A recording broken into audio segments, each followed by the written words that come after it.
Bonjour à tous. Donc, je vais vous présenter le module d'export pour pricerunner.fr. Donc le but c'est d'exporter un flux depuis PrestaShop vers pricerunner.fr. Donc de manière à avoir vos produits à l'intérieur du comparateur de prix pour que les clients ils puissent choisir l'article qui leur convient près du marchand qui leur convient.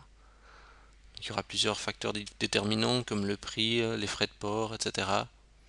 Mais aussi la description du produit et l'image, l'illustration.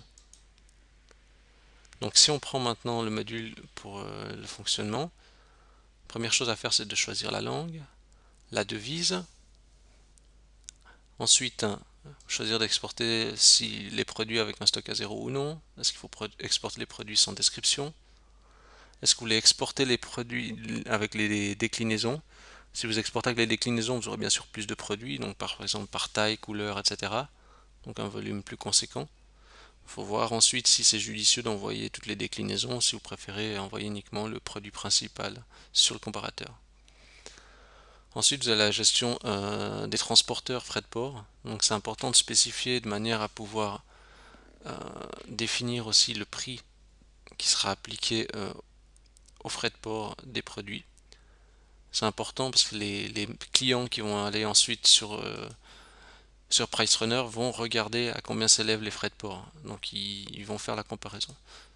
C'est pas dire forcément qu'ils prendront sur les frais de port qui sont le moins élevés, mais c'est important de lui indiquer ça pour qu'il n'y ait pas de surprise quand il sera redirigé vers votre boutique.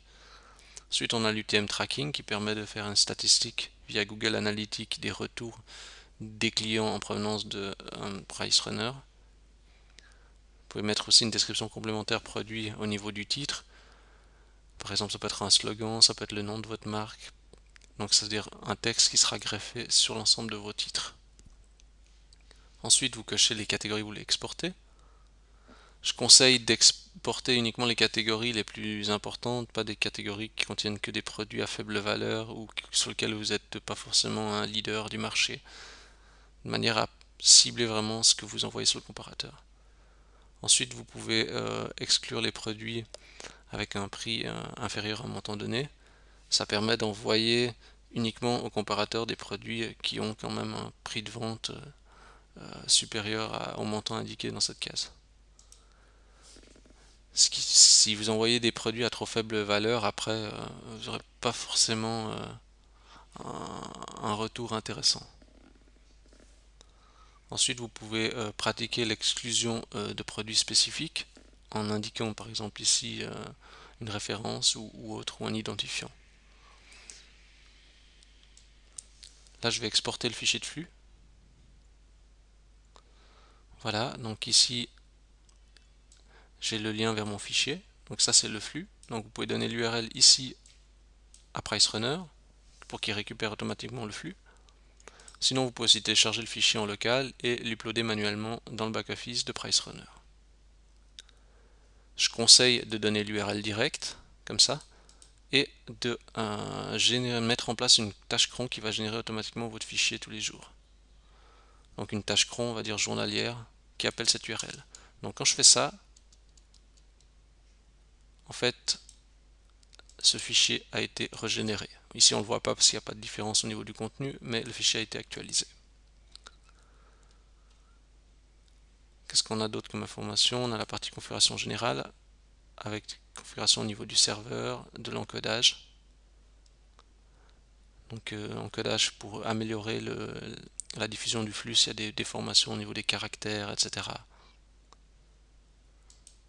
Donc voilà, on a fait un petit tour du module.